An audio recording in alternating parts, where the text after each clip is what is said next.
사랑하는 하나님 감사합니다. 오늘도 이 새벽에 우리를 기도의 자리로 부르시고 말씀을 통해 하나님을 만나게 하시니 감사합니다. 이 새벽을 깨워 은혜의 자리에 나온 모든 성도들 하나님을 만나는 시간 되게 하옵소서. 그리하여 믿음으로 살아가는 성도들마다 주님 안에서 승리하게 하시고 하나님께 부르짖는 기도마다 신실하게 응답하여 주옵소서. 지난 여름 기간 동안 진행된 모든 사역이 은혜 가운데 마치게 하심을 감사합니다. 뜨거운 여름 기간 동안 영혼과 씨름하며 기도하며 여러 곳에서 섬겼던 모든 성도들의 그 섬김 가운데 은혜 주시고 이번 여름 사역을 통해 하나님의 풍성한 열매를 누리게 하여 주옵소서. 그리하여 이번 하반기의 모든 사역도 하나님의 풍성한 은혜로 잘 감당하게 하시고 모든 성도들이 살아계신 하나님의 역사를 누리는 은혜 부어 주옵소서. 우리 대전중앙의 모든 성도들이 이 은혜 안에 거하게 하시고 믿음의 반석 위에 건강하게 또한 굳건하게 세워지는 교회 되게 하여 주옵소서. 이 시간 환우들을 위해 기도합니다. 무엇보다 아픔 가운데 있는 그 시간이 하나님의 은혜와 위로를 경험하는 시간 되게 하옵소서. 낙심되고 좌절하는 그 심령을 붙잡아 주시고 그 가운데 사단에 틈타지 않게 하시며 강하고 담대함으로 넉넉히 일어나게 하여 주옵소서. 치료하는 의사의 손을 붙잡아 주시고 치료의 모든 과정에 막힘이 없게 하시며 급속한 치유와 회복을 허락하여 주옵소서. 이 시간 선포되는 말씀 가운데 은혜 부어주시고 말씀을 전하는 자나 듣는 자 모두 하나님 앞에 믿음으로 반응하며 말씀으로 결단하는 시간 되게 하여 주옵소서. 이 모든 말씀 거룩하신 예수님의 이름으로 기도하였습니다. 아멘. 이 시간 함께 하나님 말씀 보시겠습니다. 함께 보신 말씀은 잠언 18장 1절부터 12절까지 말씀입니다. 함께 보신 말씀 잠언 18장 1절부터 12절까지 말씀, 제가 가진 구약 성경 930면에 있습니다. 함께 찾으셔서 저와 여러분이 한 절씩 교독하겠습니다. 제가 먼저 읽습니다. 무리에게서 스스로 갈라지는 자는 자기 소욕을 따르는 자라. 온갖 참 지혜를 배척하느니라. 미련한 자는 명철을 기뻐하지 아니하고 자기의 의사를 드러내기만 기뻐하느니라. 악한 자가 이를 때에는 멸시도 따라오고 부끄러운 것이 이를 때에는 능욕도 함께 오느니라. 명철한 사람의 입의 말은 깊은 물과 같고 지혜의 샘은 솟구쳐 흐르는 내와 같으니라. 악인을 두둔하는 것과 재판할 때의 의인을 억울하게 하는 것이 선하지 아니하니라. 미련한 자의 입술은 다툼을 일으키고 그의 입은 매를 자청하느니라. 미련한 자의 입은 그의 멸망이 되고 그의 입술은 그의 영혼의 그물이 되느니라. 남의 말하기를 좋아하는 자의 말은 별식과 같아서 뱃속 깊은 데로 내려가느니라. 자기의 일을 게을리하는 자는 패가하는 자의 형제니라. 여호와 이름은 견고한 망대라. 의인은 그리로 달려가서 안전함을 얻느니라. 부자의 재물은 그의 견고한 성이라. 그가 높은 성벽같이 여기느니라. 사람의 마음의 교만은 멸망의 선봉이요 겸손은 존귀의 길잡이니라. 아멘. 할렐루야. 아멘. 이 새벽에 또한 주님 앞에 나온 모든 분들을 주님의 이름으로 환영하고 축복합니다. 오늘 예배를 통해 하나님의 말씀을 깨닫고 또한 하나님 만나는 시간 되기를 주님의 이름으로 축복합니다. 저는 함께 오늘 읽은 이 본문 말씀을 가지고 하나님과 친밀함을 위한 지혜라는 제목으로 함께 말씀을 나누도록 하겠습니다. 기독교를 참 여러 가지 말씀으로 설명을 합니다. 그 중에서 기독교를 한마디로 설명하라면 관계의 종교라고 말할 수 있습니다. 그래서 하나님을 제대로 믿기 시작하면 하나님과의 관계 그리고 사람들과의 관계에 변화가 생깁니다. 왜 이러한 변화가 생기는가 보니까 하나님을 믿게 되면 더 이상 죄의 본성을 따라 살지 않고 하나님의 말씀, 하나님의 뜻을 따라 살아가려고 하기 때문입니다. 이러한 관계가 잘 형성이 되면 믿음이 성장하고 더욱더 성숙해져 가죠. 우리 주변도 보면요, 혼자 신앙생활하는 분들이 계십니다. 처음에는 편해 보입니다. 혼자 조용히 교회 와서 예배 드리고 혼자 잘 믿고 신앙생활하면 된다라고 말하는 분들이 계십니다. 하지만 혼자 하는 신앙생활에는 분명한 한계가 있죠. 왜냐하면 신앙 성장은 관계를 기초로 하기 때문입니다. 관계는 혼자가 아닌 최소 한 명 이상이 있을 때 성립이 됩니다. 그래서 갈라디아서 5장 22절에 등장하는 우리가 잘 알고 있는 성령의 9가지 열매를 보면 모두 관계 안에서, 관계 속에서 맺어지는 열매임을 우리는 알 수 있습니다. 이러한 맥락에서 오늘 우리가 읽은 이 잠언 말씀은 하나님과 그 친밀한 관계를 위해서 이 땅에서 살아가는 우리에게 필요한 지혜가 무엇인지를 우리에게 알려주고 있는데요.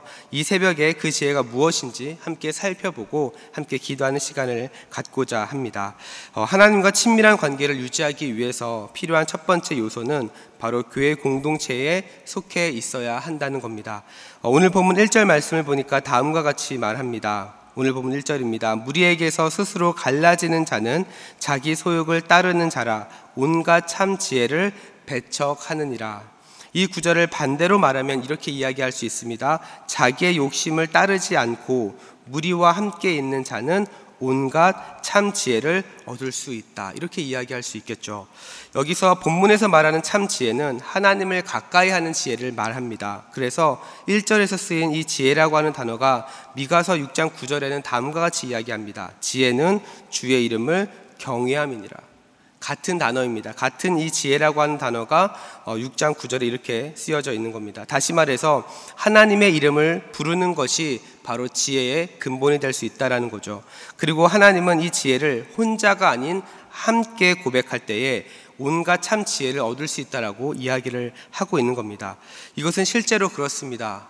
우리가 교회 안에서 목장 모임을 하고 양육 훈련을 통해서 나눔을 하는 이유는 하나님은 한 분이시지만 각자가 경험한 하나님의 은혜를 가지고 함께 나눌 때에 우리의 생각을 뛰어넘는, 또한 우리가 미처 생각하지 못한 부분을 다른 반대의 나눔을 통해서 우리는 하나님을 발견할 수 있기 때문입니다. 그래서 그 안에서 우리는 하나님의 은혜와 지혜를 발견을 하게 되죠. 하지만 반대로 무리에서 스스로 떨어져 있는 사람은 어떻습니까? 믿음의 면적이 굉장히 좁습니다. 왜냐하면 자기 입장에서만 하나님을 보기 때문이죠. 그래서 하나님에 대한 이해가 입체적이지 않고 굉장히 단편적입니다. 그래서 우리가 잘 알고 있는 코끼리 장님 이야기가 있습니다. 코끼리의 코를 만지는 장님은 코끼리를 설명할 때 이렇게 설명하죠. 가늘고 긴 동물이라고 설명을 할 겁니다. 다리만 만지는 장님은 코끼리를 통나무처럼 크다라고 생각을 할 겁니다. 그리고 코끼리의 꼬리를 만진 장님은 굉장히 작고 얇은 동물이라고 생각을 할 겁니다. 왜 이렇게 반응합니까? 입체적이 아닌 단편적으로 보았기 때문입니다. 오늘 본문은 이러한 사람을 향해서 자기의 소욕을 따르는 자 이렇게 설명을 하고 있습니다. 왜냐하면 자기가 보고 싶은 것만 보기 때문이죠. 자기의 소욕을 따르는 것, 그것은 자기가 보고 싶은 것, 자기가 느끼고 싶은 것만 느끼는 겁니다. 그래서 교회는 단순히 예배만 드리고 가는 곳이 아니죠. 어떤 취미의 동아리처럼 관심사를 따라서 모이는 것도 아닙니다. 에베소서 1장 23절은 분명히 교회를 주님의 몸이라고 설명을 하고 있습니다. 교회가 주님의 몸이라고 하는 것은 교회는 주님께서 항상 함께 있는 곳이라는 거죠. 그렇다면 교회는 무엇입니까? 우리가 지금까지 배웠던 것처럼 교회는 건물이 아니라 예수 그리스도를 구주로 고백하는 저와 여러분이 곧 교회이죠. 그렇다면 어떤 결론이 나옵니까? 저와 여러분이 교회이고 교회는 그리스도의 몸이니까 저와 여러분은 교회의 지체가 되는 겁니다. 저와 여러분은 주님을 떠나서는 살 수가 없는 존재입니다. 그래서 그리스도의 지체인 우리는 항상 같이 함께하고 함께 동역하며 함께 협력하는 것이 중요합니다. 그리고 그 안에서 함께 성장을 하는 거죠. 우리가 이렇게 함께 성장을 했을 때에 우리의 교회가 함께 성장을 하게 되는 거고요. 교회가 성장하면 머리 대신 그 주님의 명령을 잘 듣고 주님께서 우리에게 허락하신 사명을 잘 감당을 할 수 있게 되는 겁니다. 그래서 우리는 함께 하는 것이 굉장히 중요합니다. 떨어져 있는 것이 아니라 함께 믿음 안에서, 함께 하나님 안에서 함께 서로를 격려하고 함께 믿음을 세워가는 것이 굉장히 중요한 거죠. 저는 우리 대전중앙의 성도들 모두가 이 믿음의 공동체로서 함께 성장하고 함께 세워져가는 은혜가 있기를 주님의 이름으로 축복합니다. 그래서 단 한 사람도 공동체를 떠나지 않고 그리스도의 지체된 우리가 하나 되어 입체적으로 일하시는 그런 하나님의 은혜를 함께 나누는 은혜가 있기를 주님의 이름으로 축복합니다. 하나님과 친밀함을 위해서 필요한 두 번째 요소는요, 입술의 지혜가 있어야 한다는 겁니다. 오늘 본문 2절, 6절 그리고 7절 말씀을 보니까 미련한 사람의 특징이 나오는데 모두 말하는 것과 연관이 있습니다.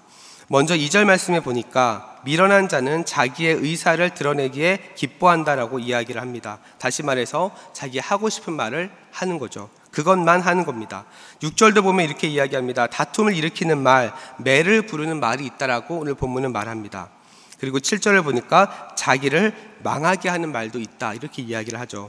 이것을 종합하면 하나님과 친밀한 사람인지 아닌지를 아는 방법은 그 사람이 쓰는 언어를 보면 알 수 있다라는 겁니다. 그래서 성도는요, 말을 잘해야 합니다.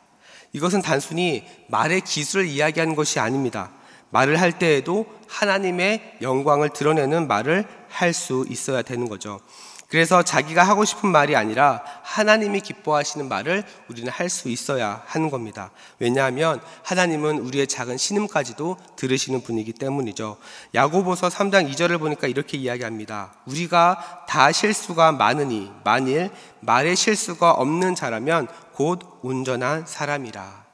여기서 온전하다라고 하는 것은 성경 원어로 테레이오스라고 하는데 영적으로 성숙하다라는 의미를 가지고 있습니다. 이 단어가 히브리서에서는 이렇게 쓰여져 있습니다. 장성한 자의 믿음, 이것을 설명할 때 이 테레이오스라고 하는 단어를 씁니다.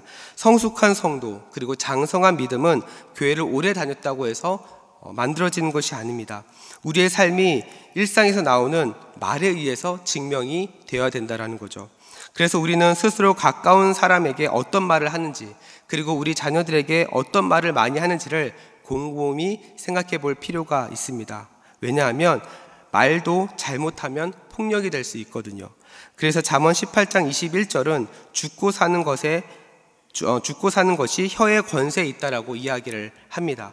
또한 민수기 14장 28절은 다음과 같이 이야기합니다. 그들에게 이르기를 여호와의 말씀에 내 삶을 두고 맹세하노라. 너희의 말이 내 귀에 들린 대로 내가 너희에게 행하리니. 이렇게 이야기합니다. 이 구절의 핵심이 무엇입니까? 여러분이 하는 모든 말을 주님이 다 듣고 계신다는 겁니다. 우리 하나님께서 여러분이 어떤 말을 하고 있는지, 어떤 생각으로 다른 사람에게 이야기하고 있는지 하나님은 다 알고 계시고 다 듣고 계신다는 거죠. 몇 사람이 모여서 다른 사람에게 부정적으로 말하는 것 주님이 다 듣고 계십니다. 또한 긍정적으로 말하는 것 또한 주님이 듣고 계십니다. 그래서 성도의 말은 겉으로 보기에는 사람에게 말하는 것 같아 보이지만 엄밀히 말하면 하나님 앞에서 하는 말과 같습니다. 저는 우리 대전중앙의 모든 성도들의 그 언어가 영혼을 살리는 언어가 되기를 주님의 이름으로 축복합니다. 그래서 우리가 사용하는 모든 축복의 말대로 하나님께서 그대로 들으시고 하나님의 놀라운 역사가 여러분의 입술 가운데, 여러분의 고백 가운데 있기를 주님의 이름으로 축복합니다. 말씀을 정리합니다. 여러분, 우리가 신앙생활을 하는 것이 때로는 어려울 때가 있습니다. 그런데 그 어려울 때가 어떤 때인가 곰곰이 생각해 보면 관계 문제가 생기면 어렵습니다. 하나님과 친밀하지 않으면 교회 나오는 것이 어렵고요. 교회에 왔는데 함께 은혜를 나눌 공동체가 없으면 어렵습니다. 그래서 여러분, 우리가 건강한 신앙생활을 하기 위해서는 건강한 공동체가 필요합니다. 이 건강한 공동체가 어떻게 형성이 됩니까? 함께 할 때에, 그리스도의 몸인 우리가 함께 서로를 돌아보아 격려하고 함께 세워갔을 때에 이 건강한 공동체가 세워질 수 있습니다. 또한 두 번째로, 우리가 건강한 언어를 함께 나눌 때, 우리가 쓰는 언어가 서로를 세워주고 서로를 위해 기도하고 함께 은혜를 고백하는 그 언어가 우리 가운데 있을 때에 우리의 공동체는 더 주님 안에서 더욱더 강화될 줄로 믿습니다. 더 건강하게 나아갈 줄로 믿습니다. 또한 믿음의 생각과 또한 은혜의 지경들이 넓어질 줄 믿습니다. 저는 우리 대전중앙교회가 이러한 교회가 되기를 축복합니다. 그래서 이 자리에 있는 여러분 모두 하나님을 가까이 하시고 믿음이 더욱더 자라나는 은혜가 있기를 주님의 이름으로 축복합니다.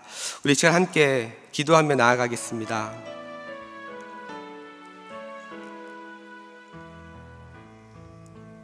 이 시간 우리 함께 기도하실 때 우리 먼저 함께 나눈 말씀 붙잡고 기도합니다. 이 시간 기도하실 때 우리 교회를 위해서 함께 기도합시다. 우리 대전중앙교회가 하나님이 기뻐하시는 공동체가 될 수 있도록 우리 교회의 모든 성도들이 주님 안에서 하나 되어 은혜와 나눔이 풍성하고 살아계신 하나님을 서로 고백하는 공동체가 될 수 있도록 함께 기도해 주시기 바랍니다. 그래서 우리 함께 기도하실 때 오늘 본문에서 말하는 미련한 자의 말이 아닌 성숙한 성도의 말이 또한 은혜의 말들이 우리 교회 안에 넘쳐날 수 있도록 함께 기도해 주시기 바랍니다. 또한 계속해서 기도하실 때 우리 목장 및 양육 훈련을 위해서 함께 기도하기 원합니다. 이 시간 기도하실 때 하나님, 우리 교회 모든 목장들을 붙잡아 주시고 모이기에 힘쓸 때마다 하나님의 임재가 풍성한 그런 목장 모임이 되게 하여 주옵소서. 다시 시작하는 모든 양육 훈련을 통해 성도들의 믿음이 자라고 성숙해지는 은혜가 있게 하여 주옵소서. 앞에서 인도하시는 담임 목사님을 비롯한 우리 모든 사역자들을 붙잡아 주시고 정말 주님께서 맡기신 영혼들을 믿음 안에서 잘 세워가는 은혜가 있게 하여 주옵소서. 또한 계속해서 기도하실 때 우리 하반기에 시작되는 모든 교회 사역을 위해서 함께 기도해 주시고, 또한 나라와 민족을 위해서 함께 기도해 주시고, 또한 우리 파송 선교사님들을 위해서 합심으로 기도해 주시면 되겠습니다. 이 시간 기도하실 때 우리 주여 한번 외치고 합심으로 기도하며 나아갑니다. 주여. 사랑과 은혜가 풍성하신 하나님 아버지, 감사합니다. 오늘도 이 새벽에 또한 주님 앞에 나와 기도하며 하나님의 은혜를 구하며 나아가게 하시니 감사합니다. 하나님, 이 시간 기도하는 것은 먼저 우리 대전중앙교회를 주님 붙잡아 주옵소서. 우리 대전중앙교회가 하나님 기뻐하시는 공동체가 되게 하여 주옵소서. 우리 모든 정말 대전중앙교회 모든 성도들이 또한 믿음 안에서 또한 사랑 안에서 하나 되어 은혜와 나눔이 풍성하고 살아계신 하나님을 서로 고백하는 아버지, 그런 믿음의 공동체가 될 수 있도록 인도하여 주옵소서. 하나님, 오늘 말씀에서 말씀하신 것처럼 하나님, 우리가 사용하는 모든 언어가, 모든 말들이 하나님 성숙한 성도의 말을 아버지 향할 수 있도록 도와주시고 은혜의 말들이 넘쳐날 수 있도록 도와주옵소서. 그래서 하나님, 우리가 함께 고백하는 모든 은혜들 아버지 정말 주님께서 들으시고 또한 그 나눔을 통해서 우리 성도들의 믿음의 지경, 생각의 지경, 은혜의 지경들이 넓어질 수 있도록 하나님 인도하여 주시옵소서. 그래서 하나님, 우리 모든 성도들의 삶의 그 자리마다 하나님 은혜의 간증들이 넘쳐나게 하여 주시고 하나님이 하셨습니다, 하나님의 은혜입니다라고 고백하는 그러한 은혜의 고백들이 풍성히 나타날 수 있도록 도와주옵소서. 하나님, 이제 다음 주부터 또 우리 교회 모든 목장과 양육훈련이 시작이 됩니다. 하나님 아버지, 모든 목장들을 주님 붙잡아 주옵소서. 하나님, 모이기에 힘쓸 때마다 아버지 함께 모이는 은혜가 있게 해주시고 함께 모일 때마다 하나님의 인재가 풍성해질 수 있도록 인도하여 주옵소서. 두세 사람 이상 내 이름을 모인 곳에 내가 너희와 함께 하겠다고 하셨습니다. 하나님, 주님의 이름을 모이는 모든 목장들마다 하나님께서 함께 하심을 잊지 않게 하여 주시고 하나님이 함께 하셔서 하나님 정말 살아계신 하나님을 고백하는 은혜가 있게 하여 주옵소서. 그래서 하나님, 우리 모든 성도들 아버지, 그 모든 목장 모임들이 세상과 구별된 목장 모임들이 되게 하시고 살아계신 하나님을 아버지 경험하는 목장 모임이 될 수 있도록 인도하여 주옵소서. 또한 다음 주부터 모든 양육훈련이 개강을 합니다. 하나님, 모든 양육훈련을 통하여서 우리 성도들의 믿음이 자라게 하여 주옵소서. 성숙해질 수 있도록 인도하여 주옵소서. 아버지, 앞에서 아버지 인도하시는 담임 목사님과 또 우리 모든 사역자들을 붙잡아 주셔서 주님께서 맡겨주신 이 영혼을 섬기고 세워가는 사역을 넉넉히 잘 감당하게 하여 주시옵소서. 그래서 하나님, 우리 대전중앙교회가 아버지 모든 영혼들이 살아날 수 있는 교회가 되게 하시고 아버지 정말 믿는 것과 아는 것이 하나가 되어 그리스도의 장사 분량에까지 이르며 성장하는 교회가 되게 하여 주시옵소서. 아버지 하나님, 붙잡아 주시고 우리 대전중앙교회 사용하시고 아버지 하나님, 이 나라와 이 민족 가운데 우리 대전중앙교회가 구원의 방주로 또 하나님의 은혜를 담아내는 아버지 축복의 통로를 사용하여 주시옵소서. 그렇게 일하실 하나님을 기대합니다. 아버지 하나님, 도와주시옵소서. 주님, 우리 시간 계속해서 합심으로 기도하며 나아갑니다. 매주 금요일은 특별히 우리 성도들의 가정과 목장 사역 그리고 목장의 그 영혼들을 위해서 기도하는 날입니다. 이 시간 기도하실 때 주여, 우리 교회 모든 가정마다 사랑 충만, 말씀 충만, 성령 충만하게 하여 주옵소서. 또한 모든 부모마다 축복의 언어를 주셔서 서로 격려하며 축복하는 가정이 되게 하여 주옵소서. 또한 우리 교회 목장에 속한 모든 가정들마다 기쁨과 감사가 넘쳐나게 하여 주옵소서. 성도들의 가정마다 예배가 회복되고 사랑이 넘쳐나게 하여 주옵소서. 또한 병환 중에 있는 성도들을 아버지 위로하여 주시고 회복과 은혜로 풍성하게 하여 주시옵소서. 또한 계속해서 기도하실 때 우리 담임 목사님을 위해서 함께 기도해 주시고 또한 함께 동역하시는 장로님들과 교육자들이 사랑으로 하나 되어 온 교회가 성령으로 충만한 가운데 부흥의 역사를 이루게 달라고 이 시간 가정과 목장을 위해서 합심으로 기도하신 후에 자유롭게 기도하시면 되겠습니다. 이 시간 기도하실 때 먼저 저를 따라해 주시기 바랍니다. 주여, 축복의 언어를 주옵소서. 주여, 축복의 언어를 주옵소서. 우리 이 시간 다시 한번 주여 한번 외치고 합심으로 기도하며 나아갑니다. 주여. 사랑과 은혜가 풍성하신 하나님 아버지, 이 시간 계속해서 기도합니다. 이 시간 기도하는 것은 우리 성도들의 가정과 목장 그리고 그 영혼들을 위해서 기도합니다. 하나님, 우리 교회 안에